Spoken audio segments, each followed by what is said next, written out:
የተወደዳችሁ የፈታ ዴሊ ቤተሰቦች ከልብ የመነጨ ሰላምታችን በያላችሁበት ይድረሳችሁ። ለተቅዳሜ ሰዓቱን መረጃ ይዘን ተገኝተናል። ለእናንተ ይመጥናሉ ብለን ከመራረጥናቸው መካከል በቅድሚያ እናስተዋውቅ። ሰሞኑን በነ ዶክተር ደብረጽዮንና አቶ ጌታቸው ረዳን ጨምሮ በሌሎች የትግራይ ፖለቲካዊና ወታደራዊ አመራሮች ላይ ወንጀል ጥቆማን ያቀረቡ መሆናቸው የተገለጸው የህግ ባለሙያ መዝገቡን የፌደራል ፖሊስ ፈርሞ ተቀብሎኛል ሲሉም አስታውቀዋል። ቀጣይ የሚኖረውን ማካሄድ ዘርዘር አድርገው አመላክተዋል። በጥንቅራችን ከያዝናቸው መረጃዎች መካከል ነው። በአማራ ክልል ውጊያ ጋር በተያያዘ ድሮን ጥቃት ጉዳይ በሰፊው ይነሳል። ተከታታይነት ያላቸው ዘገባዎችም ይወጣሉ። ከታጣቂዎች ውጭ ያሉ ሰላማዊ ሰዎችን ለጅምላ ግድያ እየዳረገ ያለ መሳሪያ ነው በሚልም የሚሰሙ ድምጾች አሉ። በመከላከያ በኩል በዚሁ ዙሪያ የተሰጠ ምላሽ አለ፣ አካተነዋል። የአሜሪካ ኤምባሲ በኢትዮጵያ የሚገኙና ለአሜሪካ ዜግነት ለማመልከት ብቁ የሆኑ ልጆችን በተመለከተ አዲስ መረጃ አጋርቷል። ኤምባሲው ከትውልድ ኢትዮጵያውያን ቤተሰቦች የተወለዱ ልጆች ለአሜሪካ ዜግነት እንዲያመለክቱ የሚፈቅደውን የውጭ ሀገር ልደት የቆንስላ ሪፖርት ወይም ሲአርቢኤን ሂደትን አስመልክቶ ማብራሪያ ሰጥቷል። መረጃውን ከጥንቅራችን ይሰማሉ። ከ34 ዓመታት ወዲህ የአሜሪካ ጦር የመጀመሪያውን ትልቅ ወታደራዊ ትዕይንት ሊያደርግ ነው። የአሜሪካ ጦር በቀጣይ ወር ጁን 14 ላይ ከዘመናት በኋላ ወታደራዊ ትዕይንት ሊያደርግ መሆኑን የታወቀው ከ6000 በላይ ወታደሮችና ከ150 በላይ ወታደራዊ ተሽከርካሪዎች እንዲሁም 50 የጦር አውሮፕላኖች የሚሳተፉበት ትዕይንት በፕሬዝዳንት ዶናልድ ትራምፕ ልደት ቀን ላይ የሚሆን መሆኑ ውዝግብ ፈጥሯል። ጉዳዩን እንመለከታለን። በኢትዮጵያ ኦርቶዶክስ ተዋሕዶ ቤተክርስቲያን ሲኖዶስ መንግስትን እንዲያናግሩ የተወከሉ የሲኖዶሱ አባላት ከመንግስት ጋር በደረሱበት ስምምነት መሰረት ወደ ሀገር እንዲመለሱ መፈቀዱ ተሰምቷል። ብፁዕ አቡነ ጴጥሮስን ጨምሮ ብፁዕ አቡነ ቴዎፍሎስና ብፁዕ አቡነ ያዕቆብ ወደ ሀገር እንዲመለሱ ከስምምነት ተደርሷል። መረጃውን እናደርሳለን። የመኪና ታርጋ ሊቀየር መሆኑ ተሰምቷል። የክልሎችና የከተማዎችን ስም ይዞ የታተም የነበረውን ሰሌዳ የሚያስቀር አዲስ የተሽከርካሪ ሰሌዳ ተግባራዊ ሊደረግ ነው። አዲሱ ሰሌዳ የተሽከርካሪውንና የአሽከርካሪውን መረጃ የያዘ ቺፕስ የተገጠመለት እንደሚሆን የትራንስፖርትና ሎጂስቲክስ ሚኒስቴር አስታውቋል። ሙሉ መረጃውን እናደርሳለን። እስከ ፍጻሜው አብራችሁን ቆዩ። የምንለቃቸው ዕለታዊ ትኩስ ዜናዎች እንዲደርሷችሁ ላይክ፣ ሼር፣ ሰብስክራይብ ማድረግ እንዳትረሱ።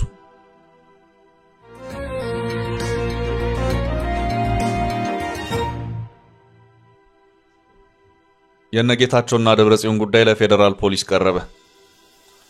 በነ ዶክተር ደብረጽዮንና አቶ ጌታቸው ክስ ላይ ፌደራል ፖሊስ ጥቆማዬን ተቀብሎኛል ሲሉ ዶክተር ደብረጽዮን ገብረ ሚካኤልን ጨምሮ 18 ከፍተኛ የትግራይ ፖለቲካና የጦር መሪዎች የምርመራ ይከፈትልኝ ጥቆማ የሰጡት የህግ ባለሙያ አስታወቁ። የህግ ባለሙያው አቶ አበራ ንጉስ ይባላሉ። በጦርነቱ ወቅት የፌደራሉ መንግስት መቀሌን በተቆጣጠረበት ወቅት በፌደራሉ መንግስት በተቋቋመ የትግራይ ጊዜያዊ አስተዳደር ውስጥ አንዱ አመራር እንደሆኑ ተናግረዋል። በፌደራል መንግስት በተሾሙ 64 የጊዜያዊ አስተዳደር አመራሮችና ሰራተኞች ላይ ከጥቅምት 2013 ዓ.ም እስከ ጥቅምት 2015 ዓ.ም ድረስ በነበረው የትግራይ ደም አፋሳሽ ጦርነት የዘር ማጥፋት ወንጀል ፈጽመዋል በሚል ክስ የቀረበባቸው ሲሆን በዚሁ ዙሪያ እየሰሩ መሆኑን ያመለከቱት ጥቆማ አቅራቢው እና የህግ ባለሙያው አቶ አበራ ንጉስ ተናግረዋል። ከሪፖርተር ጋር ቆይታ ያደረጉት አቶ አበራ ንጉስ በዚሁ ጉዳይ ዝርዝር መረጃዎችንም ሰጥተዋል። አቶ ንጉስ በዚሁ ማብራሪያቸውም ጥቆማውን ፌደራል ፖሊስ ፈርሞ ተቀብሎኛል ያሉ ሲሆን ከዚህ በኋላም ቀጣይ አካሄዳለሁ ሲሉ ማብራሪያቸውን ሰጥተዋል። በትግራይ ጥቆማው በቀረበባቸው ወታደራዊና ፖለቲካዊ አመራሮች ህግ ሳይቀር እንዲወጣ ተደርጎ አደረጃጀት በመፍጠር ሰዎች በፖለቲካ አመለካከታቸው እንዲገደሉ ተደርገዋል ያሉት አቶ አበራ ረመጥ የሚባል ቡድን ሳይቀር ተቋቁሞ የብልጽግና ምስለኔዎችና ተላላኪዎች ናቸው የተባሉ ሰዎች በአመለካከታቸውና በያዙት የፖለቲካ አቋም በጅምላ ይገደሉ ነበር ሲሉም ነው ያስታወቁት።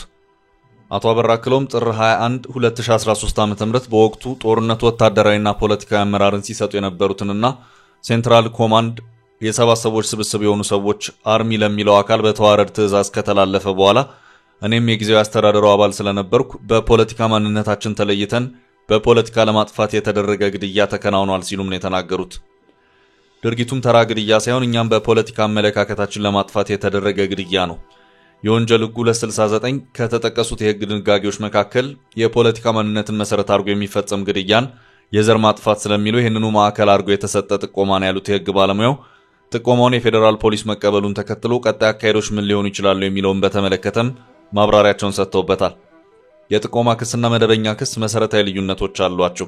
ወንጀልን የመመርመር ህጋዊ ስልጣን የፌዴራል ፖሊስ ነው። በዚሁ መሰረት ፖሊስ ምርመራው የሚጀምረው ጥቆማ ሲቀርብለት ብሎም በራሱ መንገድ ወንጀል ተፈጽሟል ብሎ ሲያስብ ምርመራ የሚጀመር መሆኑን የሥነ ሥርዓት ህጉ ያስቀምጣል ያሉት ባለሙያው በዚሁ መሰረት ለፖሊስ ምርመራን እንዲጀምር ጥቆማ ቀርቦለታል። በጥቆማችን ያመለከትነውም በወቅቱ የተፈጸመው ድርጊት የዘር ፍጅት ነው ብለን የወንጀሉን አይነት ሳይቀር በዝርዝር ጠቁመናል። ለዚህም የዚሁ የዘር ፍጅት ሰለባ የሆኑ አመራሮችና ድጋፍ ሰጪ ሰራተኞችን ብቻ ሳይሆን የለውጥ ደጋፊዎች ናቸው በሚል ታርጌት ተደርገው የተገደሉ ሰዎች ስም ዝርዝርም አለ። የተገደሉ የሚለውንም በተመለከተ እስከ ገጠር ቀበሌ ድረስ ለይተን ሰጥተናል ሲሉም ነው ዝርዝር ማብራሪያዎችን የሰጡት። አክለውም የቀረበው ጥቆማ ለፖሊስ ቀጣይ ምርመራ መነሻ ይሆናል እንጂ የተሟላ ነው ማለት ግን አይደለም። ህጉ ከባድ ወንጀሎችን በተመለከተ ዜጎች ጥቆማ የመስጠት ግዴታ አለባቸው ይላል ያሉ ሲሆን ቀጣይ አካሄድንም በተመለከተ የቀረበው ጥቆማ ታይቶ የምርመራ መዝገብ ቁጥር ይሰጠዋል። በዚሁ መሰረት ይህንኑ ጥቆማ ተከትለው ማስረጃን የማሰባሰብ ስራዎችን ይሰራሉ። ወንጀሉ ተፈጸመ በተባለበት ቦታ ሳይቀር በመሄድ መረጃዎች የሚሰበሰቡ ይሆናል። ለዚህ ግድያ ምክንያት ይሆናሉ ያሏቸውን ሰነዶች ይመረምራሉ። እኔም ጉዳዩ ምን ደረሰ በማለት በየጊዜው ክትትል አደርጋለሁ ሲሉም ነው ያስታወቁት።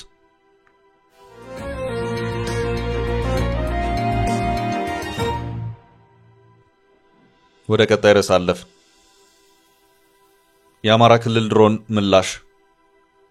በአማራ ክልል ከቀጠለው ውጊያ ጋር በተያያዘ የድሮን ጉዳይ እየደጋገመ ይነሳል። ድሮን በክልሉ ሰላማዊ ዜጎች ላይ ተደጋጋሚ ጥቃቶችን እንዳደረሰም የሚገልጹ የተለያዩ ዘገባዎች ሲወጡ ቆይተዋል። በዚህ ዙሪያ በመንግስት በኩል የሚሰጡ ምላሾች ይሰማሉ። መረጃዎቹ ትክክል አይደሉም የሚሉ ምላሾች ናቸው። በትላንትናው ዕለት በተለያዩ መንግስታዊ ሚዲያዎች አየር ላይ የዋለው የመከላከያ ሰራዊት የህዝብ ግንኙነት ዳይሬክቶሬት መግለጫ በዚሁ ዙሪያ ሰፋ ያለ ማብራሪያን ሰጥቶ ጠበቅ ያለ ማስተባበያን አሰምቷል። ማብራሪያውን የሰጡት የመከላከያ የህዝብ ግንኙነት ዳይሬክተር ኮሎኔል ጌትነት አዳነ ናቸው። ኮሎኔል ጌትነት በዚሁ ማብራሪያቸውም ድሮን ጨፈጨፈ የሚለው ዘበት ነው። መሳሪያ ቢባል ያስኬዳል። እኛ ድሮን ስንልና ጠላት ድሮን ሲል እንግባባለን። መሃል ያለው ሰው ላይ ያረዳው ይችላል። ጠላት ድሮን እየመታው እንደሆነ አሳምረው ያውቃል። ጠላት ድሮን እያለ የሚጠላው ለይቶ የሚመታው መሳሪያ እንዲቆምለት በመፈለግ ነው ሲሉ ተናግረዋል። የጠላት ምሽጎች ገዳም ላይና የትምህርት ተቋማት ላይ ነው ያሉት ኮሎኔሉ ትምህርትን ባስቆሙበት ትምህርት ቤትን ድሮን መታ የሚሉት ትምህርትን ባስቆሙበት ሁኔታ ነው። የሰራዊታችን ባህሪም አይደለም፣ የድሮን ስሪትም አይደለም። በሌሎች መሳሪያዎች ተኩሶች ሲኖሩ ጉዳቶች ሊኖሩ ይችላሉ። እዚህ ላይ ጉዳትን መቀነስ ላይ ትኩረት ይደረጋል ሲሉም ነው የተናገሩት።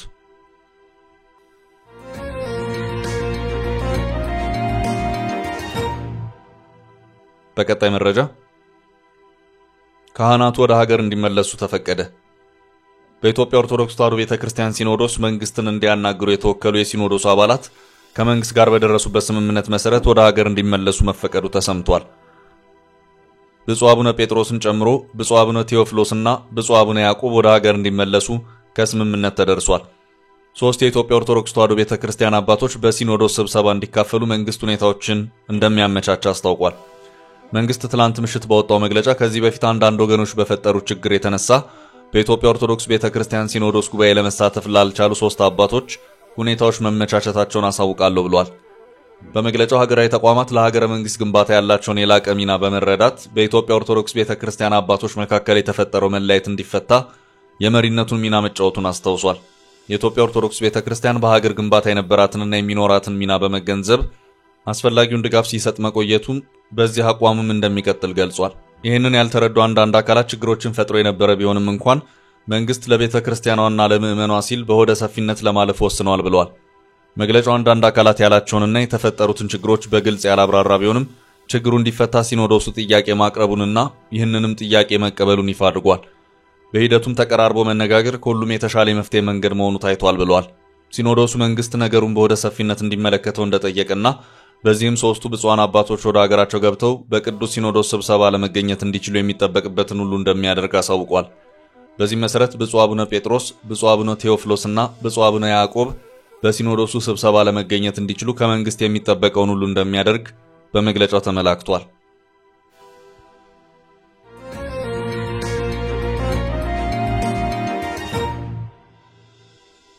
በቀጣይ ርዕስ ለትራምፕ ልደት ወታደራዊ ትዕይንት። የአሜሪካ ጦር በቀጣይ ወር ጁን 14 ላይ ከዘመናት በኋላ ወታደራዊ ትዕይንት ሊያደርግ መሆኑ ተሰምቷል።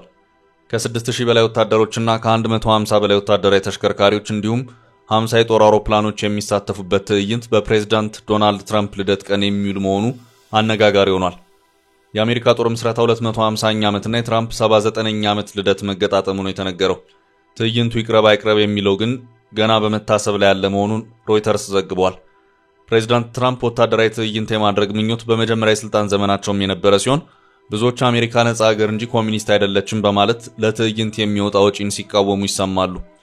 ፕሬዚዳንቱ በአሁኑ የስልጣን ዘመናቸው በዓለ ሹመታቸው ቀን ወታደራዊ ትዕይንት እንዲደረግ አስበው ሳይሳካ ቀርቷል።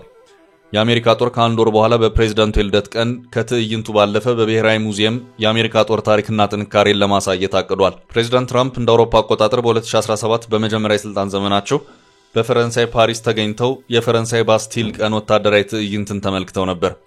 ከዛ መልስ መሰል ትዕይንት በአሜሪካ ለማድረግ ፍላጎት አላቸው። አሁን ላይ ምኞታቸው እውን ሊሆን ይመስላል። ፈረንሳይ እንደ አውሮፓ አቆጣጠር በ1789 በሀገሯ የነበረውን አብዮትና የብሔራዊ ህብረት ቀን በየዓመቱ በወታደራዊ ትዕይንት ታከብራለች። ትራምፕ በሀገራቸው እንዲሆን የፈለጉት ወታደራዊ ትዕይንት ከፔንታጎን በመነሳት ወደ ነጩ ቤተ መንግስት የሚሄድ ሰልፍ ነው።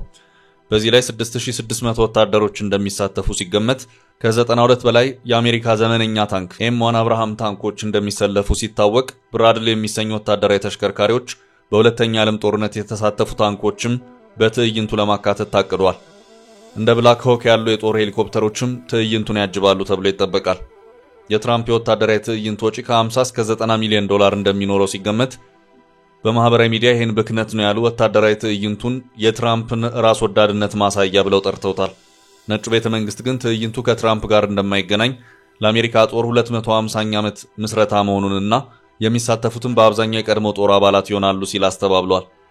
በአሜሪካ ታሪክ ወታደራዊ ትዕይንት የኃይል ማሳያ ተደርጎ እንደ ቻይናና ሩሲያ የማቅረብ ልማድ የለም። ሆኖም ጦሩ እጅግ ወሳኝ በሆኑ ክስተቶች ላይ ወታደራዊ ትዕይንት የማሳየት ታሪክ አለው።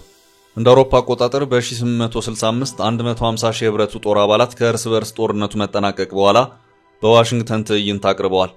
በቀዝቃዛው ጦርነት ዘመን በ1919 ወታደራዊ ትዕይንት በአሜሪካ የተካሄደ ሲሆን የሁለተኛ ዓለም ጦርነት ድልን ለመዘከር በ1946 ሌላ ትዕይንት ተደርጎ ነበር።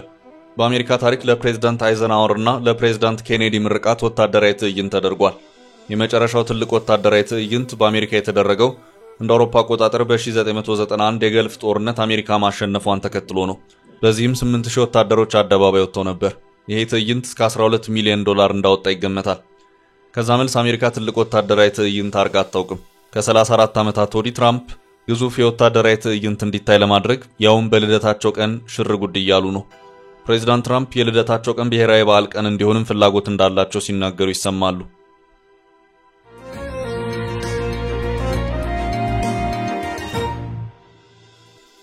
በቀጣይ መረጃ የአሜሪካ ኤምባሲ አዲስ መረጃ።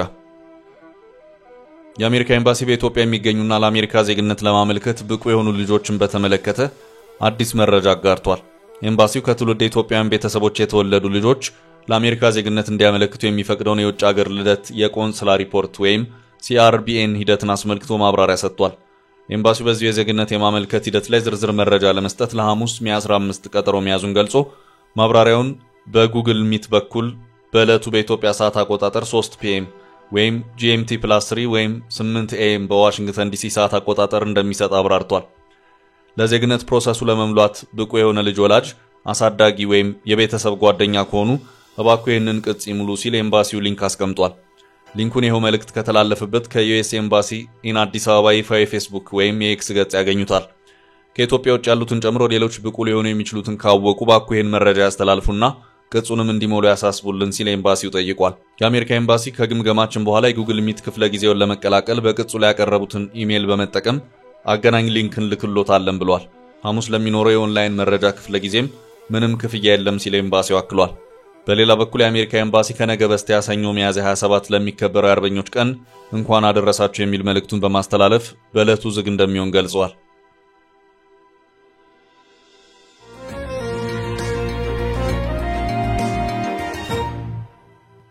ወደ ቀጣይ መረጃ ስናልፍ የመኪና ታርጋ ሊቀየር ነው። በኢትዮጵያ የተሽከርካሪ ሰሌዳ ወይም ታርጋ ለውጥ ለማድረግ የሚያስችል መመሪያ ወጥቷል። መመሪያው የተሽከርካሪ መለያ ቁጥር ሰሌዳ አይነቶች እና ምልክቶች መወሰኛና የአገልግሎት አሰጣጥ መምሪያ ቁጥር 1050/2017 ነው። በዚህ መሰረትም ከዚህ ቀደም የክልሎችንና የከተሞችን ስም ይዞ የታተም የነበረውን ሰሌዳ የሚያስቀር አዲስ የተሽከርካሪ ሰሌዳ ተግባራዊ ሊደረግ መሆኑን የተገለጸው አዲሱ ሰሌዳ የተሽከርካሪውንና የአሽከርካሪውን መረጃ የያዘ ቺፕስ የተገጠመለት እንደሚሆን የትራንስፖርትና ሎጂስቲክስ ሚኒስቴር አስታውቋል። ሚኒስቴር መስሪያ ቤቱ አዲሱን ሰሌዳ ተግባራዊ ማድረግ የሚያስችለውን የተሽከርካሪዎች የመለያ ቁጥር ሰሌዳ አይነቶችና ምልክቶች መወሰኛና የአገልግሎት አሰጣጥ የተሰኘ መመሪያን አጽድቋል። ቀደም ሲል የነበረ የተሽከርካሪ መለያ ቁጥር ሰሌዳ አመራረትና ሰረጫጨት የአሰራር ክፍተት የነበረበት መሆኑ በመመሪያው ላይ ተብራርቷል። በከፍተኛ ውጭ ምንዛሪ የሚመጣውን የሰሌዳ ጥሬ ዕቃ በአግባቡ በመጠቀም የመንግስትን ሀብት ከብክነት ለመታደግ መመሪያው ተዘጋጅቷል ተብሏል። በመላው ሀገሪቱ በተመዘገቡና ለምዝገባ በሚቀርቡ ተሽከርካሪዎች ላይ ተፈጻሚ የሚሆነው አዲሱ መመሪያ ከአሁን በፊት የነበረውን አሰራር በመለወጥ እስካሁን በሀገሪቱ ውስጥ የተመዘገቡ ተሽከርካሪዎች የመለያ ቁጥር ሰሌዳ ለውጥ እንደሚያደርጉና እንደ አዲስ እንደሚመዘገቡ ያትታል። ወደፊት የሚመዘገቡ ተሽከርካሪዎችን በአገር አቀፍ ደረጃ ወጥ የሆነና ተከታታይነት ያለው የመለያ ቁጥር ሰሌዳ እንዲኖራቸው እንደሚደረግ ተብራርቷል። አዲሱ የተሽከርካሪዎች የመለያ ቁጥር ሰሌዳ አይነቶችና ምልክቶች መወሰኛና የአገልግሎት አሰጣጥ መመሪያ ሁሉም ተሽከርካሪዎች የሚለጥፉት የመለያ ቁጥር ሰሌዳ ላይ የኢትዮጵያ ካርታ እንደሚኖረው ያብራራል። ሀገሪቱ ባጸደቀችው ዓለም አቀፍ ስምምነት መሰረት የተሰጣትን ሀገራዊ ልዩ ምልክት ኢቲኤች እንዲሁም ኢት የሚል የግዕዝ ፊደላትና የላቲን ፊደላት ይዘት እንዲኖረው ይደረጋል ተብሏል። የሁሉም ሰሌዳዎች መደባቸው ነጭ ሆኖ ፊደላቱና ቁጥሮቹ በቁጥር ቀለም እንደሚጻፉ በመመሪያው ላይ ተመልክቷል። በኤሌክትሪክ ወይም በሌሎች ታዳሽ ኃይሎች የሚሰራ የተሽከርካሪ የመለያ ቁጥር ሰሌዳ ግን መደቡ ነጭ ሆኖ ጽሑፉ አረንጓዴ ቀለም እንደሚሆን ተገልጿል። በአዲሱ መመሪያ አካል ጉዳተኞች ተሽከርካሪዎች ሰሌዳ ራሱን የቻለ መለያ እንዲኖረው እንደሚደረግ ተጠቁሟል። በዚህ መሰረት የአካል ጉዳተኛ ተሽከርካሪ መለያ ቁጥር ሰሌዳ ነጭ መደብ ከጥቁር ፊደላትና ቁጥሮች ጋር የያዘ ሆኖ ከተሽከርካሪው አካል ላይ ከፊትና ከኋላ የዊልቸር ምልክት ፒዲ የሚል የላቲንና አጉ የሚል የግዕዝ ምህጻረ ቃላትን እንደሚይዝ ዋዜማ በዘገባው አመልክቷል። አዲሱ የተሽከርካሪ ሰሌዳ ላይ የሚታተመው የክልል ስያሜ ቀረ ማለት ክልሎች ከተሽከርካሪዎች ያገኙት የነበረው አገልግሎት ገቢ ይቀራል ማለት እንዳልሆነ ተጠቁሟል። አዲሱ የተሽከርካሪ ሰሌዳ ላይ ሞተር ቁጥር፣ የአሽከርካሪው አድራሻና ሌሎች መረጃዎችን የያዘ ቺፕስ እንደሚኖረው ተመላክቷል። ልዩ መግለጫ ያለው የተለየ መለያ ቁጥር ሰሌዳ የሚጠይቅ ሰው ሚኒስቴሩ እንደ ሁኔታው በልዩ ሁኔታ ሊሰጥ እንደሚችልም ተገልጿል። ቻችን ለዛሬ ያዝንላችሁ ርዕሰ ጉዳዮች እዚህ ላይ ቋጨን። ላይክ፣ ሼር እና ኮሜንት በማድረግ ለቻናላችን ድጋፋችሁን መግለጽ እንዳትዘነጉ እያልን ከሌሎች መረጃዎች ጋር ደግመን እስክንገናኝ ቸር ያሰማን ስንል ተሰናበትን።